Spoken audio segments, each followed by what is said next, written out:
This phone in your hand should not impress you. It should look primitive. That rocket rising into the sky should not feel like a miracle. It should feel late. That hospital fighting to save one life should not feel like the peak of human progress. It should make you ask a darker question. What if humanity is not living in the future? What if we are living in the delayed version of it? Look around our modern world. We have smartphones, satellites, artificial intelligence, rockets, electric cars, and machines that can speak like humans. We still fear diseases. We still crowd one planet as if Earth is the only home we were ever allowed to have. Maybe that was not supposed to happen. Maybe somewhere in the deep past, humanity missed a turn. Maybe the future did not disappear in one explosion. Maybe it burned slowly, page by page, mind by mind, century by century. And maybe the first great wound happened in ancient Alexandria. Because when the Library of Alexandria burned, humanity may not have lost old books. It may have lost the world we were supposed to live in.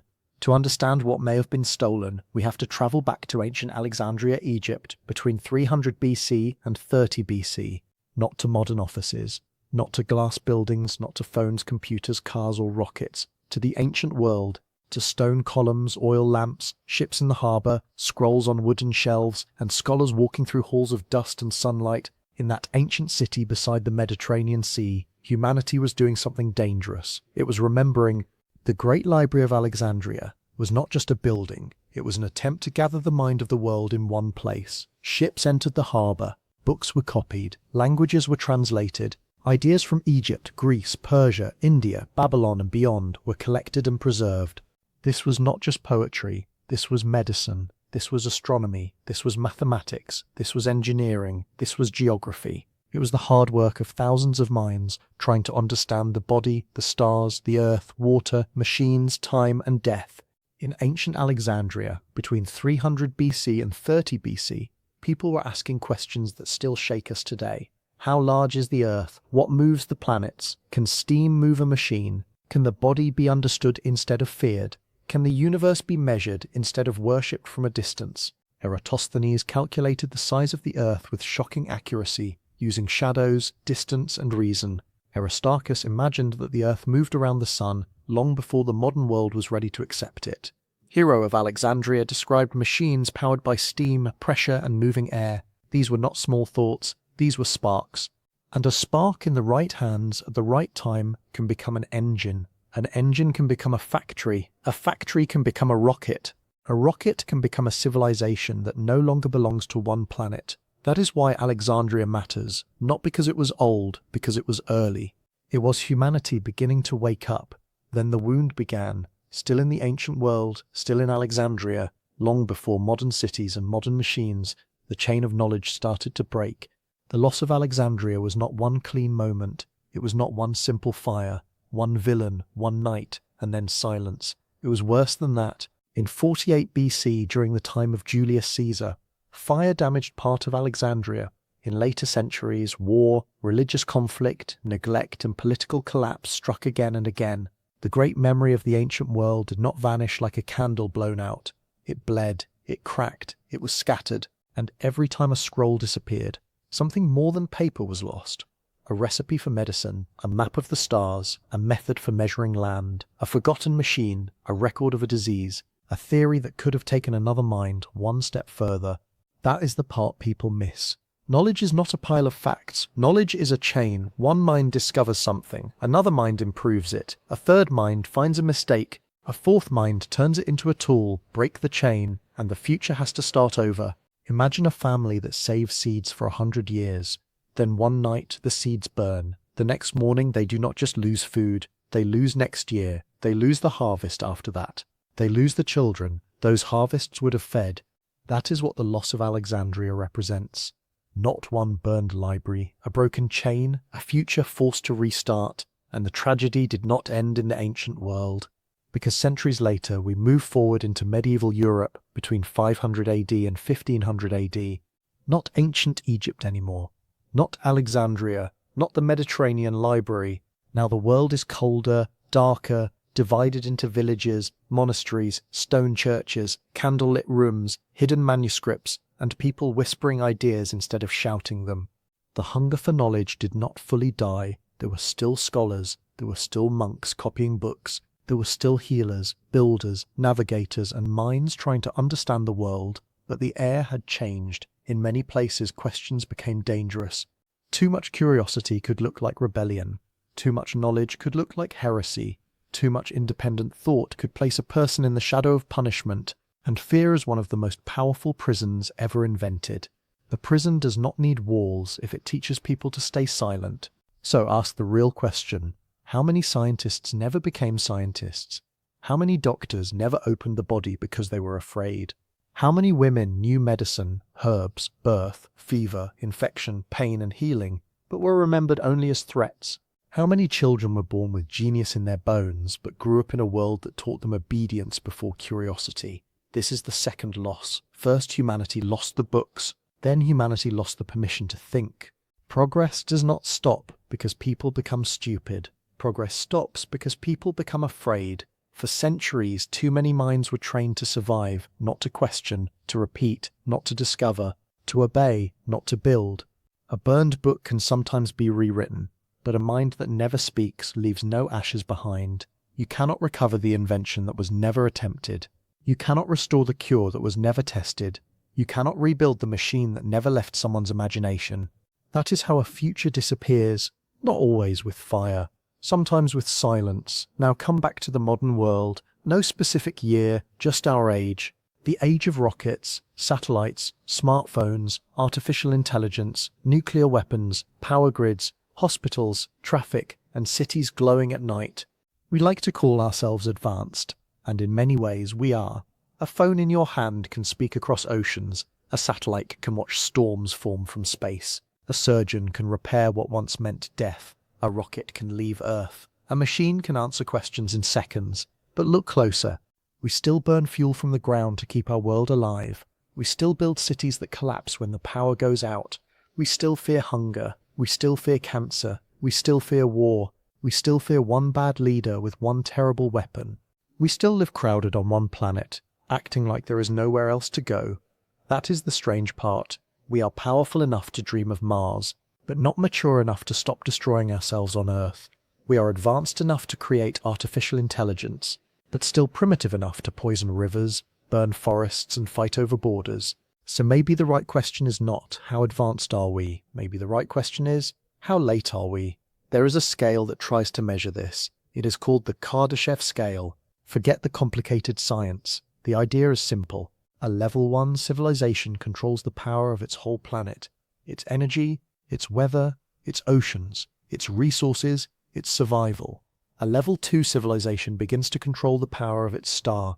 Not candles, not coal, not oil. The star itself, the sun. And us. We are not even level 1. We have rockets, yes. We have smartphones, yes. We have artificial intelligence, yes. But we still live like a species trying to keep the lights on. That should disturb you. Because if the chain of knowledge had never been broken, if the ancient fire had not stolen so much, if centuries of fear had not buried so many minds, maybe humanity would not still be below level 1. Maybe we would have passed it long ago. Maybe we would be somewhere between level 1 and the doorway to level 2. Maybe the sun would not just shine above us. Maybe it would be the engine of our civilization. Now imagine the timeline we may have lost. Not fantasy, not magic. Just human progress without the broken chain. In that other timeline, the steam engine is not a forgotten curiosity. It becomes the beginning of a much earlier industrial age.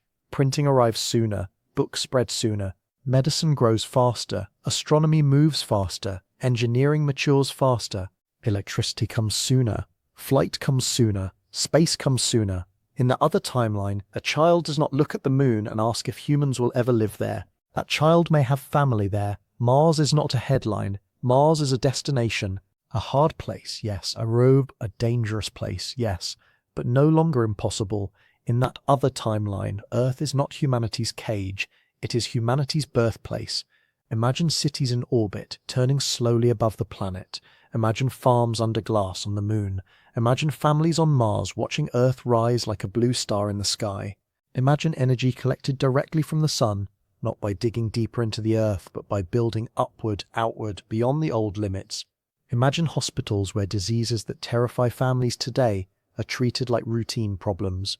Imagine a world where hunger is not a permanent wound, because energy is abundant, food production is advanced, and humanity is not trapped in one crowded room called Earth. That is what makes the loss so painful.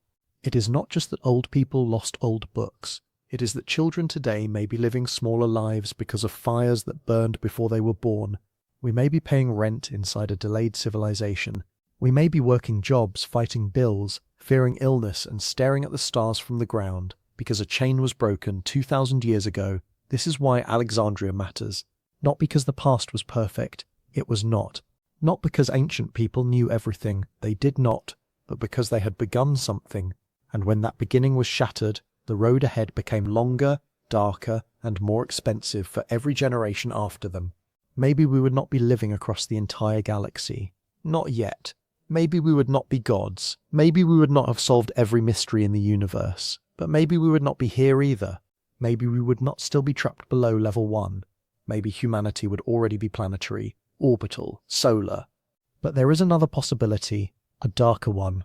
What if the delay saved us? Knowledge is not always gentle. A cure can heal, but chemistry can poison. A machine can build, but a machine can also destroy. The atom can power a city. The atom can also erase one. So ask the uncomfortable question. If humanity had reached modern power 1,000 years earlier, would we have been wise enough to survive it? If ancient empires had discovered nuclear energy, would they have used it to light homes or to burn enemies? If medieval kings had controlled weapons beyond imagination, would the world have survived their pride? Maybe the lost future was beautiful, or maybe it was too dangerous for the people we were. Maybe the fire stole our destiny, or maybe it delayed our destruction. That is the Alexandria paradox. The same lost knowledge that could have taken us to the stars might also have given us the power to end ourselves before we learnt restraint. We do not know if the lost road led to paradise or extinction. We only know that it was a road, and we are not walking on it. We are walking on the road that remained after the fire. Today, humanity is building a new library, not in marble halls, not on papyrus, not under the sun of ancient Egypt. This one lives in servers, satellites, hard drives, books, archives, classrooms and screens. Every video, every paper, every scan, every translation, every saved idea, every child who learns to ask why. This is the new Library of Alexandria, and it is larger than anything the ancient world could have imagined. But it is also fragile. A library can still burn, not only by fire, it can burn through censorship, through war, through poverty, through distraction, through fear, through people who stop caring whether truth survives. The old library taught us one lesson. Knowledge is not safe just because it exists. It has to be protected. It has to be copied. It has to be taught. It has to be carried by people who understand its value. Because when knowledge dies, the damage is not always visible right away. The sky looks the same. The streets look the same. People still wake up, work, eat, sleep, and raise children. But somewhere ahead, a door closes. A cure arrives late. A machine is invented centuries after it could have been born. A child dies from a disease that might have been solved. A planet stays crowded because the path beyond it took too long to open. That is how the future is stolen. Not all at once. One missing page at a time. So look again at the screen in your hand. It is impressive. But maybe it is also late. Look at the rocket rising into the sky. It is beautiful, but maybe it should have happened long before us. Look at the stars tonight. Ask yourself what they really are. Are they distant dreams, or are they addresses we forgot how to reach? Maybe the modern world is not the future. Maybe it is the delayed version of the future. Maybe Alexandria did not burn the past. Maybe it burned the tomorrow we were supposed to inherit. And maybe the greatest tragedy is not that we lost books. Maybe the greatest tragedy is that we lost time. Time for medicine, time for peace, time for energy, time for cities beyond Earth, time for generations of minds that never got the chance to speak. We are still here, still building, still reaching, still trying to become what we should have become long ago. But the smoke of Alexandria has not fully cleared. We breathe it every time we call a preventable crisis normal. We breathe it every time we accept delay as destiny. We breathe it every time we forget that knowledge can disappear. The next library is already here. It is in our hands. The question is simple. Will we protect it, or will we let the future burn again?